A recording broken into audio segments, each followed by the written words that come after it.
Geelong and Richmond have been doing it for a long time. They did it again on Saturday afternoon, but there was some high drama that came out of it, and it surrounded one of the true stars of the competition in Tom Stewart.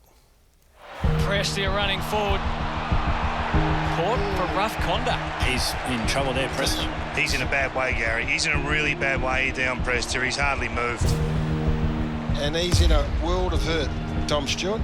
It's on the ordinary end of the scale, Kingy. Well, we've been trying to stamp this out of the game for years. We've tiptoed around it. That, for me, is a 5 or 6 weeker. It's as simple as that. You've got to take a stance. We can't have our players being carried off the ground like that when their sole focus is the footy.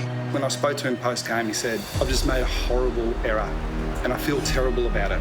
He said, I ran past the ball and I chose to bump. I didn't mean to do it, but gee, it was terrible execution and I'm going to pay the price for it.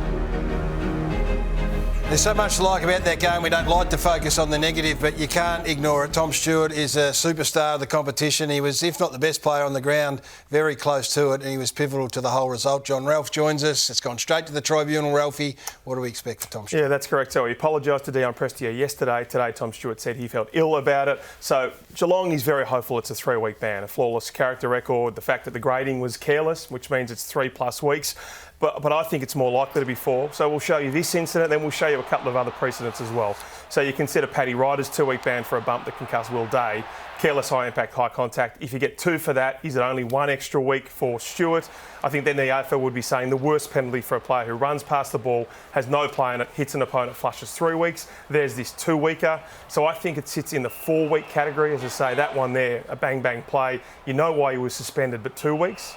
So 3 seems unfair. And then Patrick Dangerfield, of course, got a 3-week ban for this incident. Another bang-bang play, a split-second play. So if that's 3, for me, it seems much more likely 4. But obviously, you guys are the experts. Today on radio, the biggest issue that the general pundit has, just the feedback I got, was the careless nature of it. And that's the way it's been graded, as careless as opposed to intentional. How do you sit on that, you two?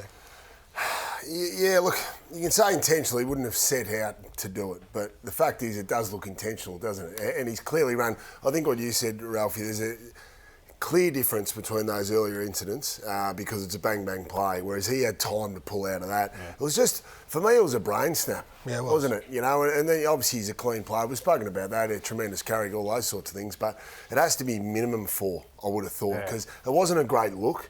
And I've been guilty of it before. I've done it, you know, where you knock blokes out and you feel ill for the rest of the game. No. But the fact is, you still did the act. Doesn't mitigate the penalty that comes their way. So you're sitting at 4? Yeah, so yeah, I'm the same. I think 4 probably is about right. 3's too light. 5 if they really want to send the message. But I mean, the difference is that there was no football action involved in what Tom Stewart did, whereas Dangerfield is coming into pressure, coming into tackle. The ball is so far gone from Dion Prestia's hands that it's hard to find a defence anywhere. I know Chris Scott came out and defended the character of Tom Stewart, which I think is a really important point because we don't want to assassinate the character of Tom Stewart on one action because he has been a very fair player, but it was an ordinary moment. Yeah, and the bottom line is Dion Prestia is off the ground, going to miss that game, he's going to miss another week. So the penalty, lucky it wasn't a serious injury because then we're talking 6 to 8 weeks. That's the reason Andrew Gaff would have done so much time because he broke a guy's jaw. There's a little byproduct around this was the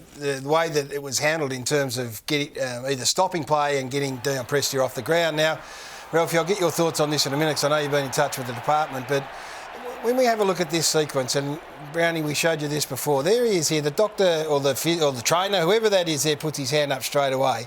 Players in the vicinity, one of them is trying to work out. Tom Hawkins goes across. The play's right there. Yeah, stop the play there. Is in the protected area. Stop it there. And the umpire's right there telling them to get out of the protected area. Well, guess what? He can't because he's unconscious. That's right. And you've still got players that are in the area. The ball goes back. How they can say that is not in danger? It's gone over his head, Ralphie. And we're not making light of this. It goes over his head again. You've got a Richmond player and a Geelong player both there again. Why did they stop the game? So a full 2 minutes, of course, until Tyson Stengel kicked the goal, and then, of course, he was able to get off. I've checked in with the AFL. They say their umpires department is comfortable with how it played out and that the ball moved away from the stoppage. It didn't really come back. No, it didn't. That's what the AFL tells me. They say there wasn't a stoppage that would have allowed for the game to be stopped. They should have stopped it at the start. So that's the AFL's response. I thought, let's cut the crap. let's go to Neil Baum. And Neil Baum says, yeah, you're right. The club was thinking about the player rather than the big picture. In hindsight, we should have absolutely taken the stretcher out, which would have officially stopped the game. 20 minutes off for Prestia, who was never coming back anyway. So he just says, yeah, that's probably on us. But all of us believe that should have been stopped straight away. It shouldn't be up to the club to have to stop the game. You know, that was a clear mistake. And the trainer has his hand up, so he probably can't do much more at that stage. I was shocked when you just showed that me moments ago, because I was coming back from the earlier game, and the umpire's standing right there behind him in the perfect position. Well, because Barmy's is a pragmatic, sensible man who says, yeah, it's our fault. To try and deny culpability.